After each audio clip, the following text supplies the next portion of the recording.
Well, Mr. Hayek, you wrote a very famous essay on the intellectuals and socialism, in which you attempted, I think quite successfully, to show why socialism is so nubile for the intellectuals. What is that thesis of yours, and do you still defend it? Oh, certainly, yes. Well, it's a very interesting story intellectually. One of the dominant ideas which governs thinking since the 18th century is the idea that we can make everything to our pleasure, that we can design social institutions in their working. Now, that is basically mistaken. Social institutions have never been designed and do much more than we know. They have grown up by a process of selection of the successful without people frequently know why it was successful. That applies to the market. The market is I was going to say most ingenious, but ingenious without having been designed, instrument which enables us to utilize knowledge which is distributed among hundreds of thousands of people.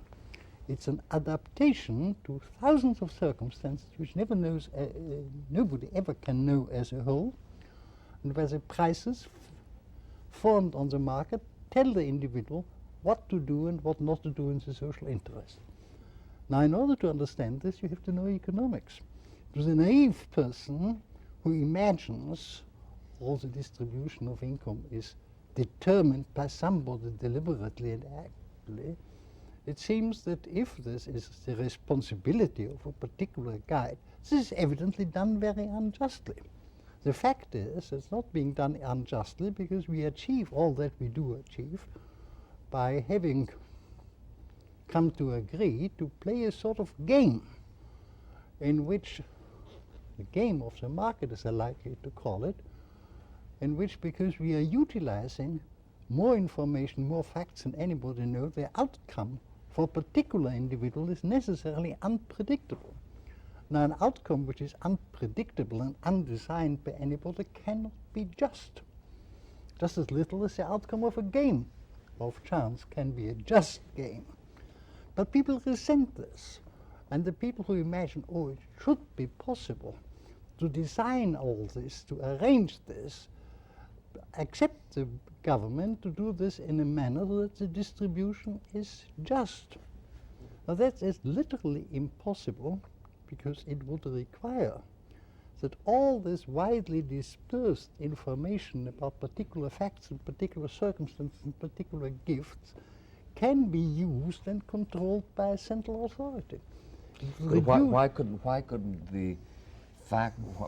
the role of the justice maker come at the end of a process by taking from someone who has more than he needs for the purpose of satisfying somebody who has less than he needs? Because if he knows that part of his income is going to be taken for him, there's no inducement for him to do that particular thing. If I know that if I do a thing which will fetch a very high price, 2/3 of it are being taken from me, and I can do something much more pleasant for 1/3 of the income without paying any income tax, I'm going to do that and not going to do what's most beneficial to society. Well, but in point of fact, a great many people who are taxed at the 2/3 rate continue to be very productive. Well, I doubt whether they are as productive as they could be.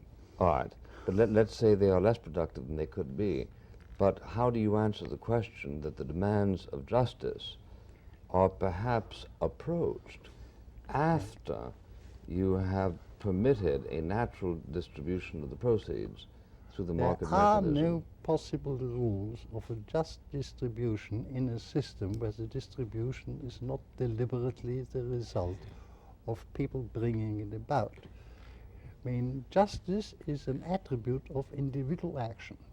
I can be just or unjust towards my fellow man. But the conception of a social justice, to expect from an impersonal process which nobody can control to bring about a just result, is not only a meaningless conception, it's completely impossible. See, everybody talks about social justice, but if you press people to explain to you what they mean by social justice, what they would accept as just, nobody knows. I'm telling you because I've been trying for the past 20 years, asking people, what really are your principles of social justice? Well, the fact that people may disagree as to the definition of social justice does not in and of itself argue against the right of a society to attempt to extract a consensus. Well, they have been trying to do this, but they haven't got anything like a consensus. Well, in all democratic societies, there is an operative consensus because of the codification of the redistribution laws. There is a consensus of entrusting a particular authority with redistribution. Yeah. But then you ask how it's being done. It's being done not by agreeing on any principles, but buying the support of particular little groups. The people who get more are not determined by an agreement of the majority. The people who, by withholding their particular vote, might endanger the governing party.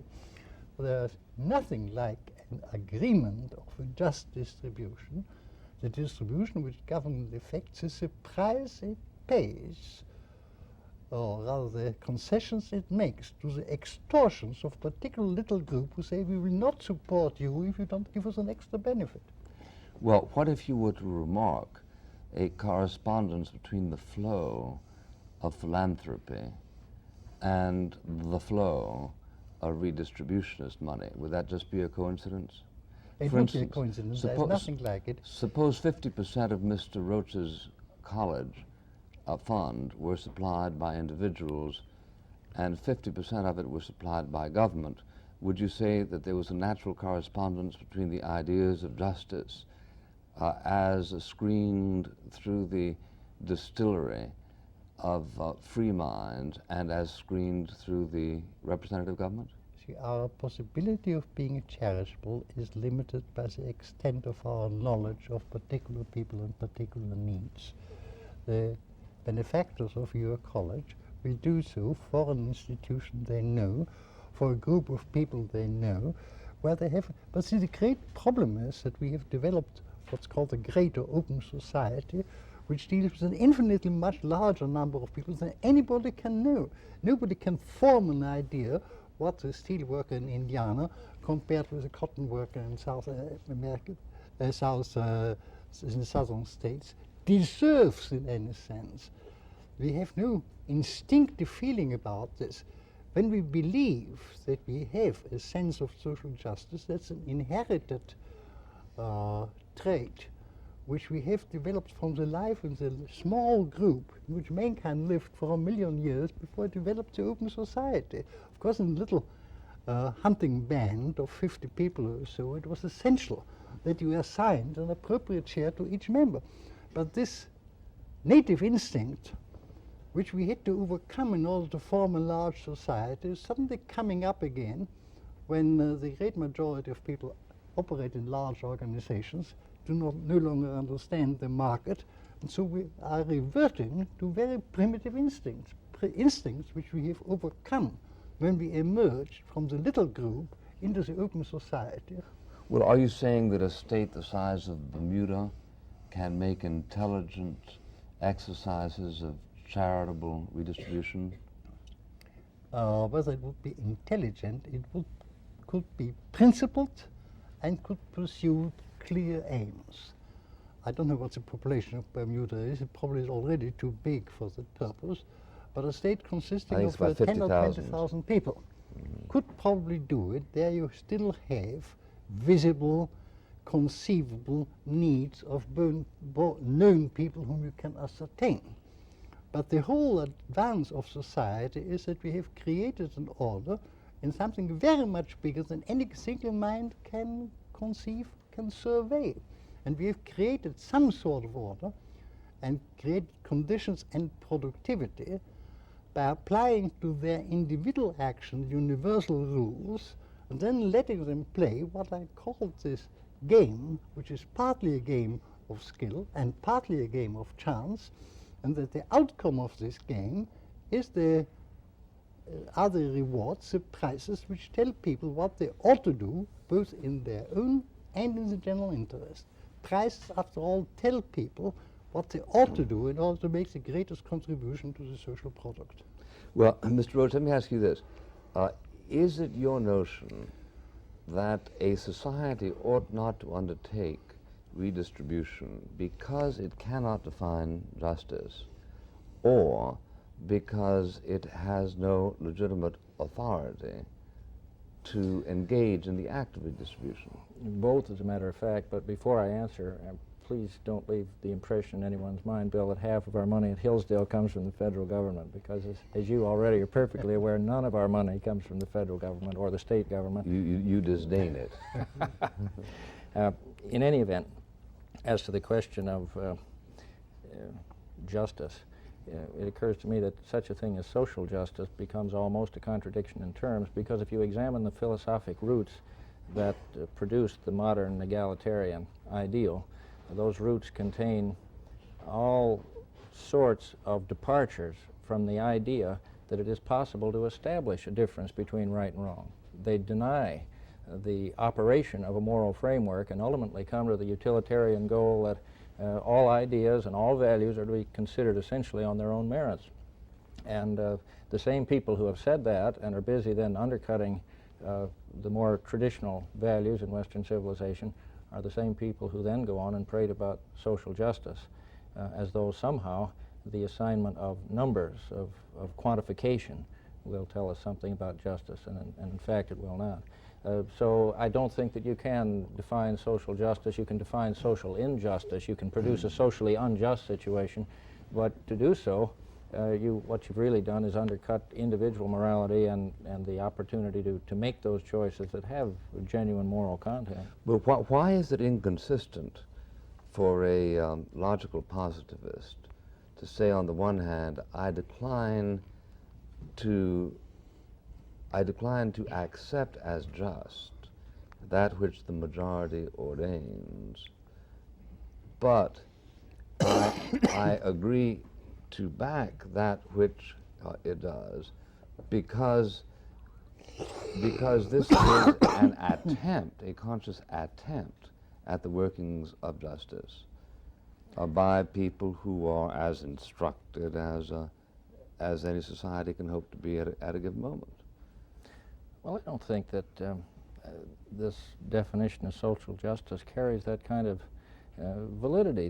When people begin to talk about justice or a certain kind of definition of right and wrong, it's always a fair question to ask the source of their ideas. And that same man who is so determined to provide this egalitarian way of the future, that plan for how other people should conduct their affairs, has denied the idea that there can be a source.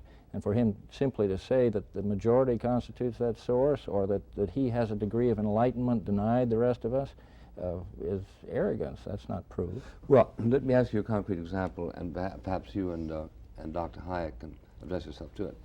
Suppose you have a state in which extreme conditions exist. In one area of the state, $50 a year is spent towards the education of a child.